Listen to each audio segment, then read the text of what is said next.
This time on Project Hardway, I completely ruined my 1994 Chevy S10, little green.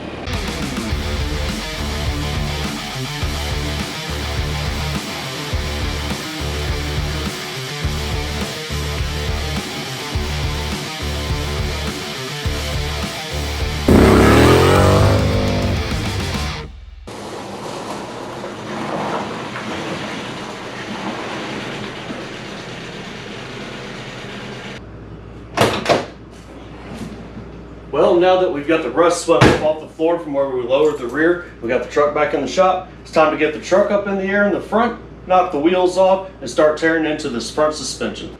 Now, for how we're going to lower the front of this truck, first, let's do a recap.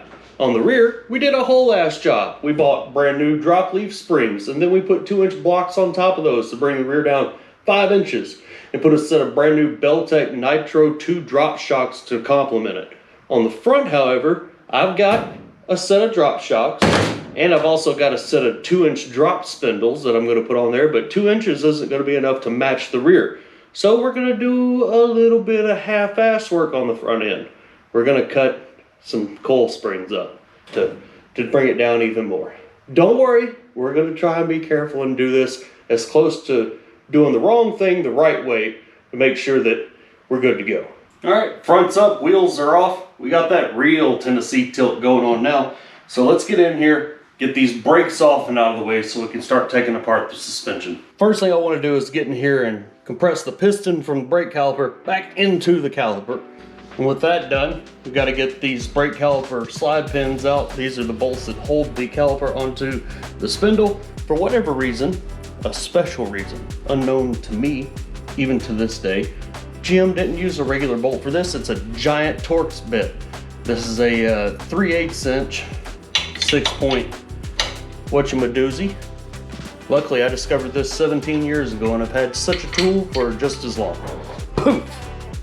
Pro tip, to give yourself more leverage on these bolts, on these calipers and things, turn the wheel to where you can get more linear force on it by bringing the bolt to the outside.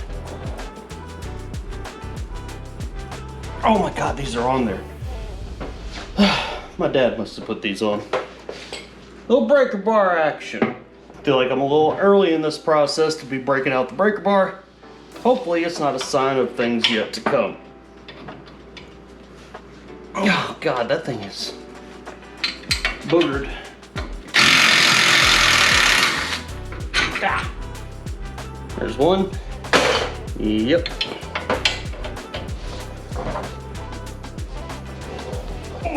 Sign of things to come.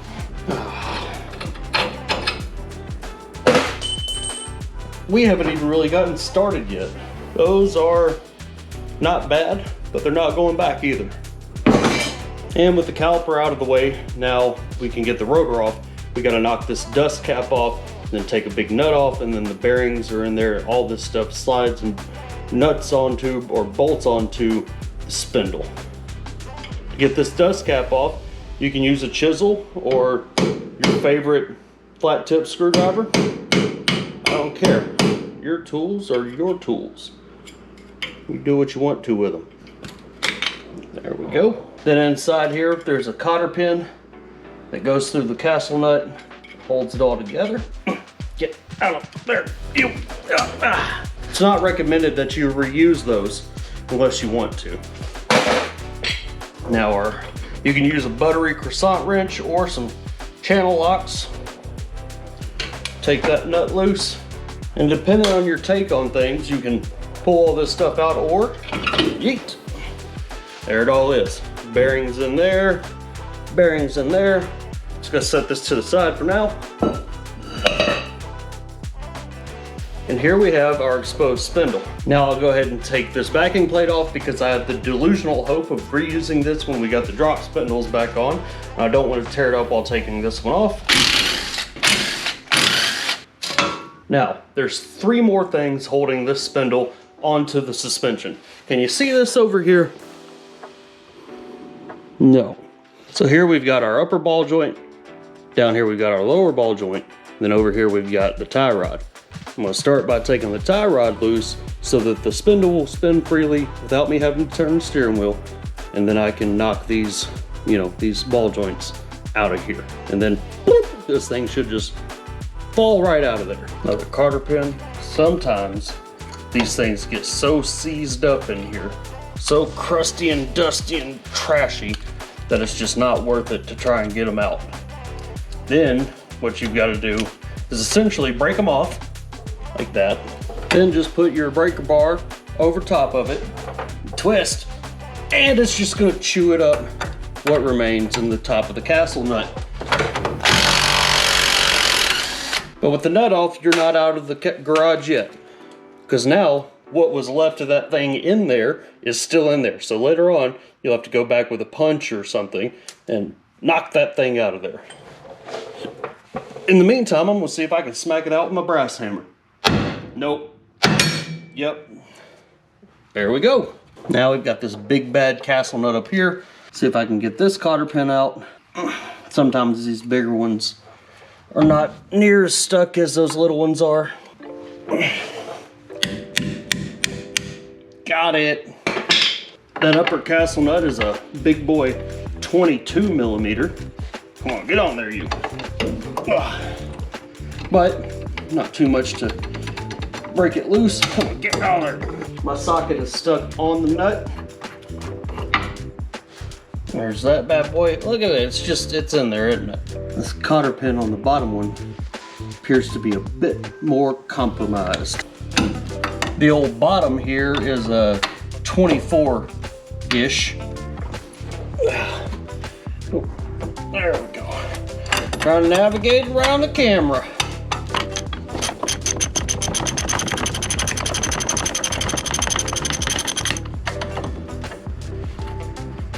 Now to get this thing out of here, you could take your favorite BFH and start smacking around on the control arm here, and hopefully that'll vibrate it loose, or start smacking around on the spindle. Or you can take one of these ball joint separators, pickle forks, tuning forks, stick it up in there, and start hitting it with your favorite BFH. Either way, you gotta apply some force. Now, if you're gonna reuse your ball joints, be careful not to tear up the boot.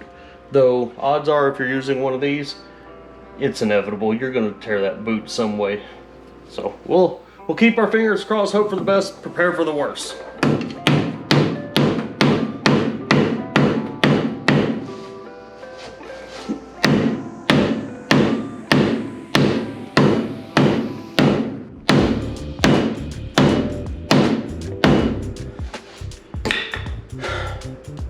You wanna play rough?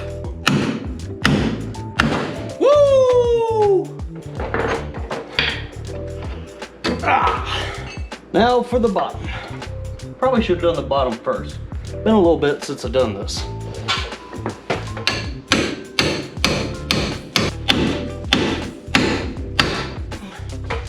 Oh, that was a different sound. Yeah. There we go. That's one spindle off. Now with the spindle out, the only thing really holding everything together here is the shock absorber still in the spring here. And then we've also got the sway bar end link. It's not really holding things in, but when you go to start taking stuff apart, it wants to kind of fight you. You know, if you try to push down on this, it's connected to the other side of the suspension. It puts opposing forces on it. So I'm gonna start by taking off the sway bar end link, which is just gonna be a 1/2 inch wrench on top and a 1/2 inch socket on the bottom. I've already hit it with some PB blaster. Hopefully it doesn't break. Well, if it does, we'll just get a new one. Here we go.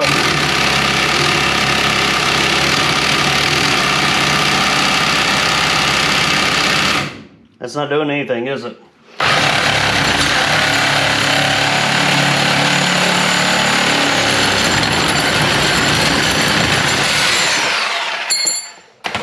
Well, now that I've successfully removed the sway bar end link, I'm gonna put a jack under here, so just in case things wanna ping, when I go to loosen the shock absorber, it doesn't ping when I do that. Then we can take the shock out. Hopefully I can get enough range of motion to bend this control arm down and get this spring out without actually having to take the control arm off, because that sucks. Now these shock absorbers bolt to the top of the frame rail right there. That's it. This rusty, crusty stud here. I'm not gonna be able to get my impact in there. I did hit it with some PB blaster. Hopefully this will get it. do have my jack there, but it doesn't have any pressure on it. It's just there to keep it from dropping down any further. The pressure pulling down on this, I'm hoping, will help keep that stud from spinning. Odds are that stud's gonna spin and I'm just gonna be mad. See what that's doing. Let's see, that's looking like that right now. Let's see what it looks like now. Yep, that stud's spinning. So, ideally, see if I can move this control arm up. Oh, golly. You could put something on the tip of this because it's not round up here. It's got two flat edges. Put a pair of vice grips, channel locks, whatever specific size wrench that may use. You put that there, hold that stud still, then you get a wrench on the nut that holds this all together, take it off.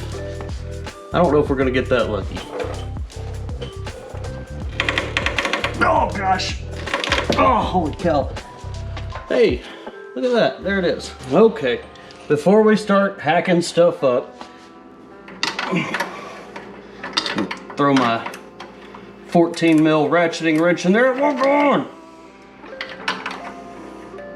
Well, I'll be dipped, is what I'll do. 9/16, 14 millimeter is supposed to be the exact same thing. There we go, it's on there. A little bit of corrosion in the old girl, I reckon. So if I can get a good squeeze on this with my vice grip. Spin that around until it just catches on something, sure. Oh yeah, there we go, it's turning now.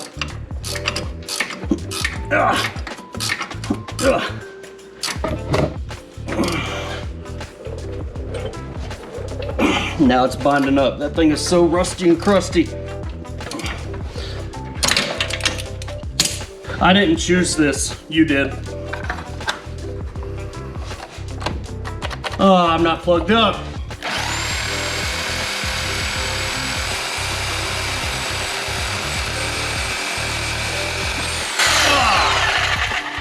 Haha, look, it's stuck to it. Now just knock these two bolts out for the bottom of the shock. Oh yeah, okay, something finally not putting in the fight. Oh wait, there we go. And there's our old shock out of there. Now, we can let this jack lower down and see if that spring wants to go rocketing into the side of my other S10 over here. I'm just gonna stand over here to the side a tick. And going down like love in an elevator.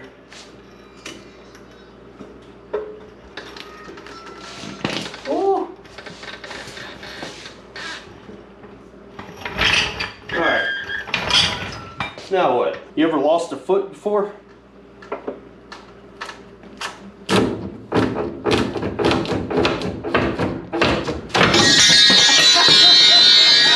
See what I tell you? That did hit me on top of the foot. Woo! But it's out of there. It is out of there. Well, now that that thing is out of this space here, and the truck no longer has any type of suspension on it, real quick before I can go into the other side, I'm going to show you what I'm looking at with some ball joints here. Look at that. That thing, the boot, is toast.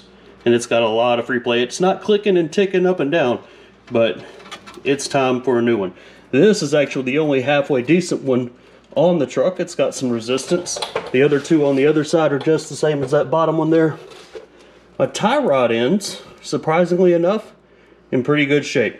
So I've already gone on the old Rock Auto and I've ordered a new set of spring purchase, a new set of sway bar end links, 4 brand new ball joints, and a new set of wheel bearings for the new brakes once we put it all back together. All right, with our springs out, it's now time to get down to the nitty gritty. We're gonna cut these bad boys. I've never actually done this before, so I'm not sure what to expect. But there are forums out there that are older than the war in the Middle East that say for every full coil that I take off of this, it lowers the truck 2 inches. I'm really hoping that that's true because what I'm hoping to get out of the front is about 4 inches total. I've got a set of 2-inch drop spindles, need to get 2 inches out of these springs. So this is the top of the spring here. You see a full coil. Just gonna cut it off right there and go with God. This one's rigged up, ready to go. I've got my AirPod Pros in for hearing protection. Time to let her eat. No going back.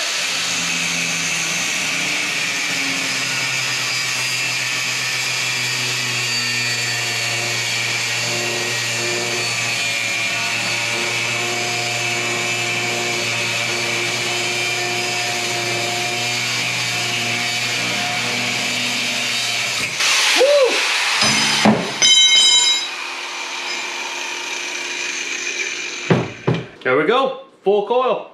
All right, so it's got a bit of a sharp point here. I'm gonna take the grinder wheel and knock it down a little flush, a little smooth, hoping that that doesn't tear up my spring perch when I get the new one in.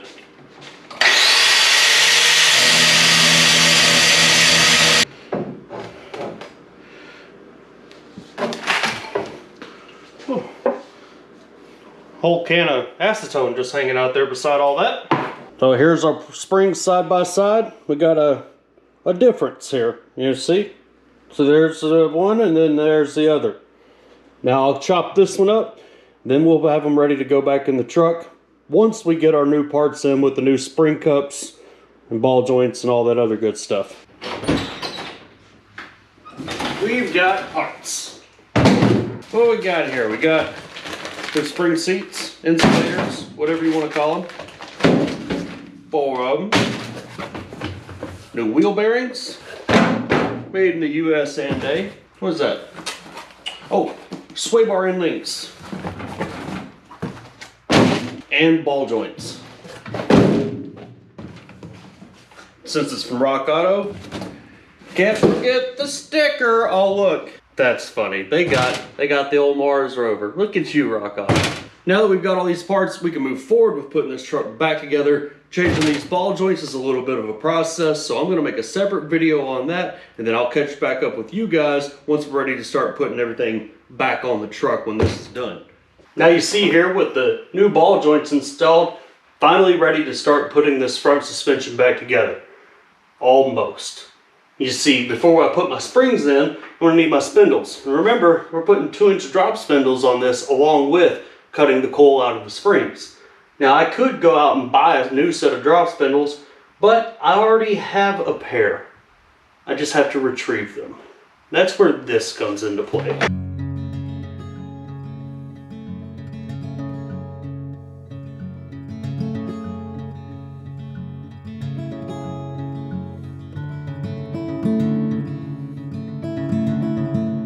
Now before you say anything, stop, okay? Because if you're a car guy, you either have had, or will have, or know somebody who does, did, or will have a project car in this state.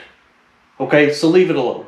But this here, this is my 1991 Chevy S10. This truck is Project Hardway. Sitting right here is an LT1350 out of a Buick Roadmaster, and backed up behind it is a 5-speed transmission out of a V6 Chevy S10.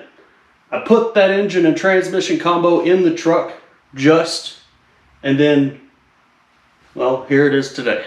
I've had like 3 other project cars since then, but I won't get rid of it. I might steal some parts off of it here in a second, but I won't get rid of it.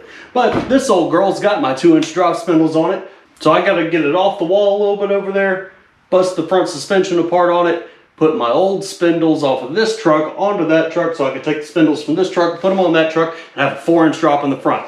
Hopefully. Let's get into that.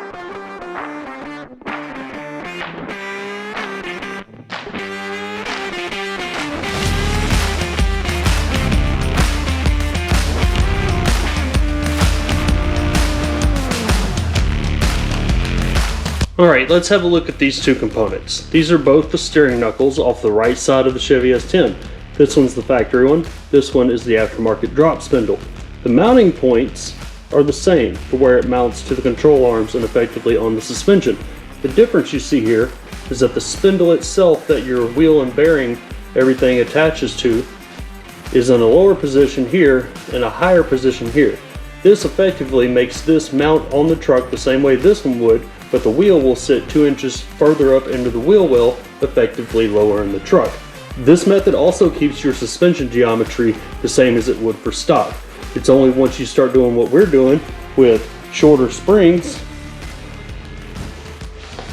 that you start to affect things like camber. So I've got to get that driver's side off over there up against the wall. Then I'll have these freed up, put these old ones back on the old truck, get these on the new truck.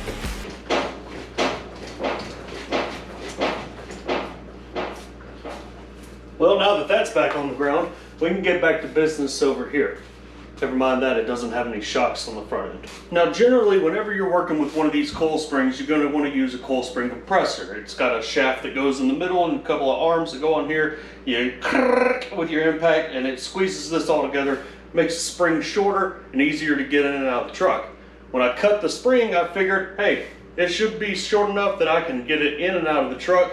No issues, but I've been fighting with this thing for a while now to get it to sit up in the spring pocket on the frame rail and the spring pocket on the control arm, and I'm having a hard time getting it to line up the way that it should. I can either run down to O'Reilly's and get me a spring compressor, or I can chop some more of the spring off to make it a little bit shorter.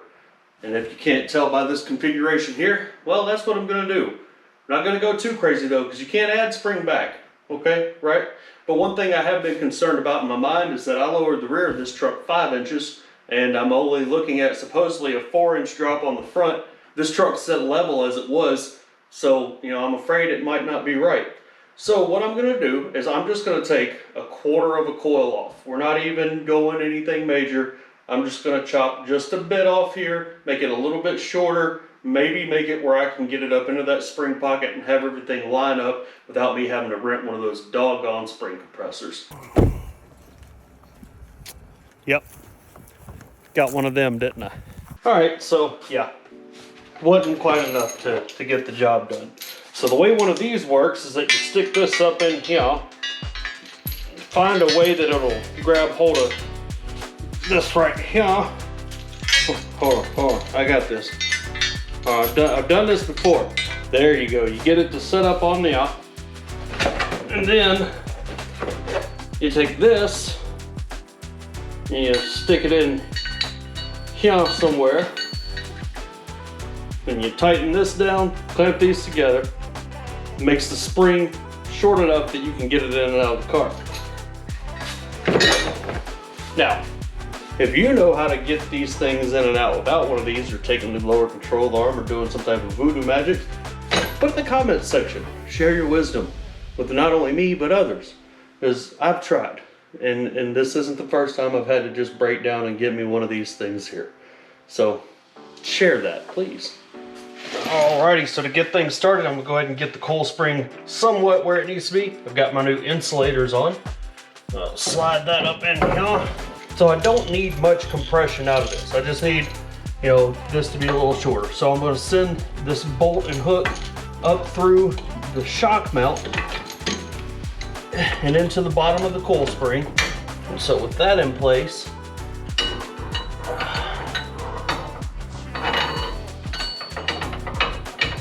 now I just got to tighten this bolt up till it meets the bottom of this bracket. We'll get there eventually.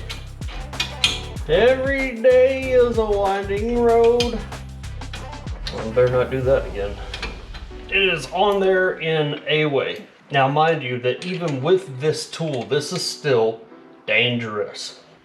I mean, it's tension and forces and things like that. Lions, tigers, and bears, oh my. All right. See if we can get her start going in the direction we need her to go. Well, that's out of there, but see, that's the rig we got right now. All right, got it compressed. Now let's see if we can get this bad girl to go in and sit down where she ought to. Oh gosh. Don't spring insulators. I don't know why I bothered with them. All right, we are roughly in place. I'll go grab my jack. All right. For the most part, it looks like that spring's going where it ought to. Now we can put the spindle back in place.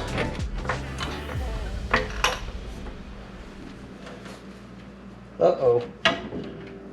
Me and the sway bar do not have an agreement going on yet on where it's supposed to be.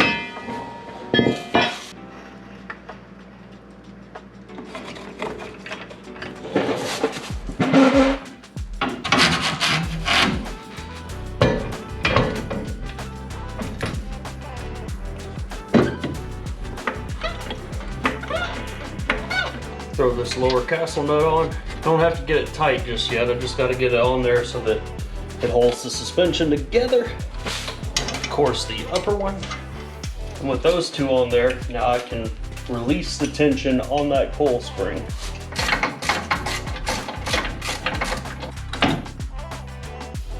Whoa, whoa, whoa, whoa.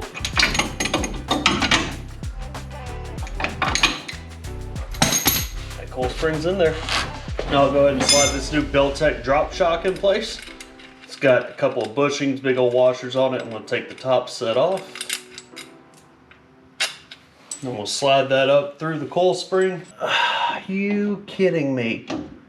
Wow, never gets any easier. So this shock tube, the top part of it, the top part, it's too big to fit through that hole there.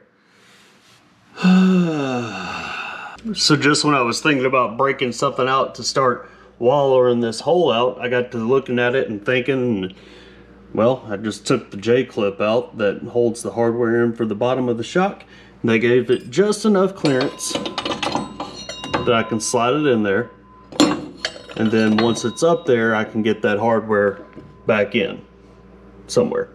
Now we're ready to put the final bits back on. We got to put the brakes back on the truck, put the tie rod end back on, and then at least that one side is finished. Before I do that though, I've got brand new brake rotors, brand new brake pads, and brand new wheel bearings. These need to be packed with grease.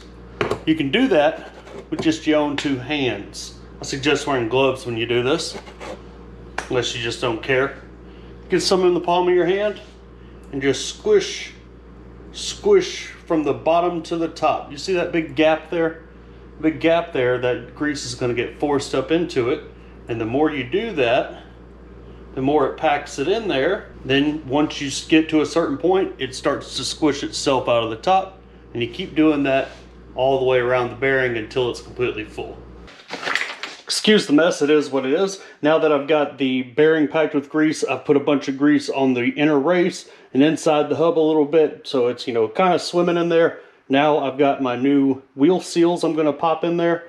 The old ones were, old ones. So I'll set this down on here. This should be press fit. They make tools and stuff that you could put on there, press it on, or, fit on there and then hit it. I've got this little block of wood here, a hammer.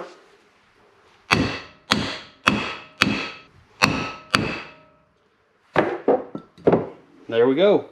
That is seated in there. Now I'm ready to take this over to the truck, throw it on the spindle. Now with a bunch of fresh grease globbed onto that spindle there and on the inner race of my new rotor, slide that into place. A little squish. Slide in my new outer wheel bearing. There we go. Yeah, right in there. Then take my old plate after I cleaned it up, slide it into place, thread on my axle nut. They say to put these on essentially hand tight and then give it another 1/8 to 1/4 turn. That's all it needs. Make sure you get your holes lined up for your cotter pin too. I'll slide a new cotter pin in there, give it a twist, then clean up and reinstall my dust cap. So I've got these Moog Problem Solver sway bar end links. They come with little polyurethane bushings. Essentially, I'll put one bushing on and slide the assembly into the top of the sway bar like that. Slide another bushing on in the other direction. Then we've got this spacer sleeve, followed by another bushing. And then that will set down on top of the control arm like you see it there, followed by this last bushing that's got this nut through the middle of it. Now I'm not going to tighten this down just yet, because if I do, it's going to make things difficult for me when it comes to putting the end link on the other side. Once I've got them both in place, I'll be ready to secure them. This tie rod's still got a piece of the old cotter pin stuck in the middle, so I'm gonna try to knock this out with a screwdriver right quick. Might not get so lucky, but we'll see.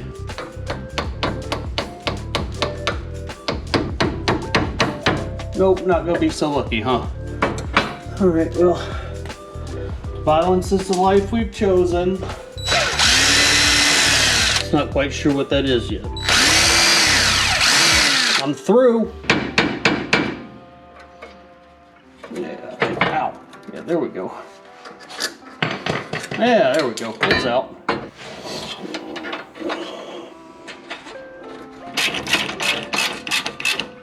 And a new cotter pin for you too, my friend.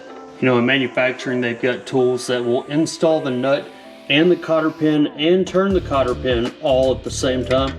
Now I'm ready to throw the brake caliper on with the new brake pads, but before I do, I'm gonna spray this off, clean up my grubby little handprints off of it with some brake cleaner, slap this together, then I can button up the other side, and we'll be ready to put this truck back down on the ground.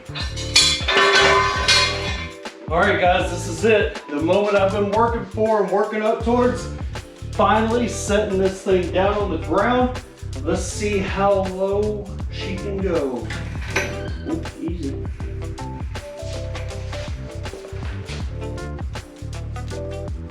Oh, still going, still going, still going. Holy cow.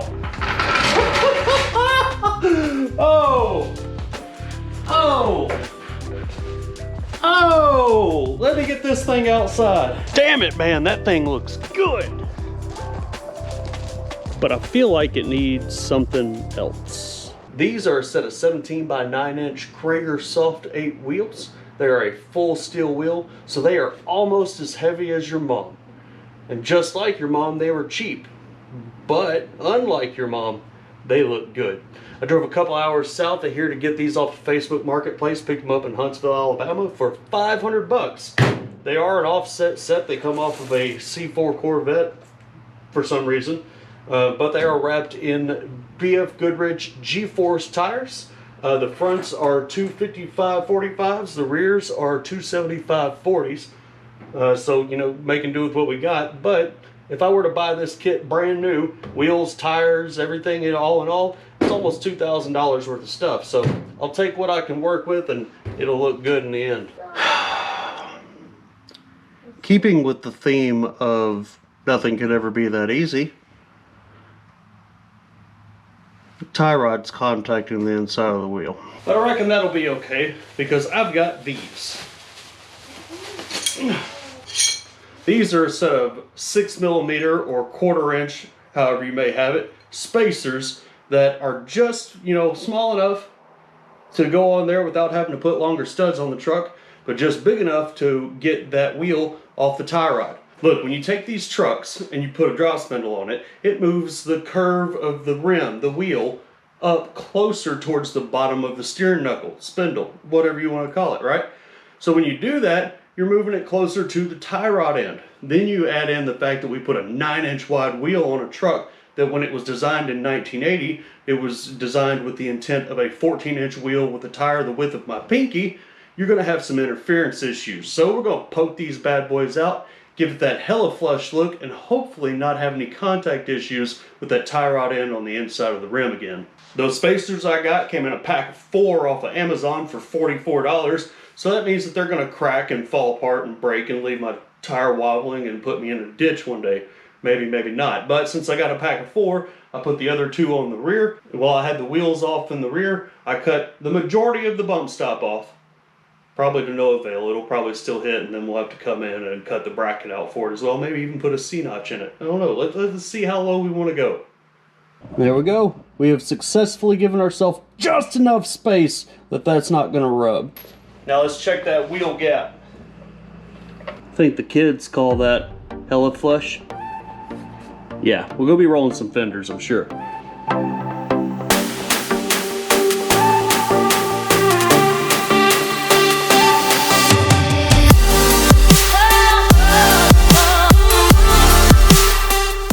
Well, that's it for Little Green as far as upgrades are concerned. Of course, there's some refinement that needs to be made to make it a good little streetable truck, but for the most part, this thing looks great. I mean, this might be the best looking truck I've ever had in my life. And if I were to make any other upgrades to it, maybe a 10 or 12 inch subwoofer behind the seat back there. But that's it. It's ready to rip, and I'm ready to move on to other projects. Remember, sometimes, guys, you got to do things the hard way. Happy Halloween!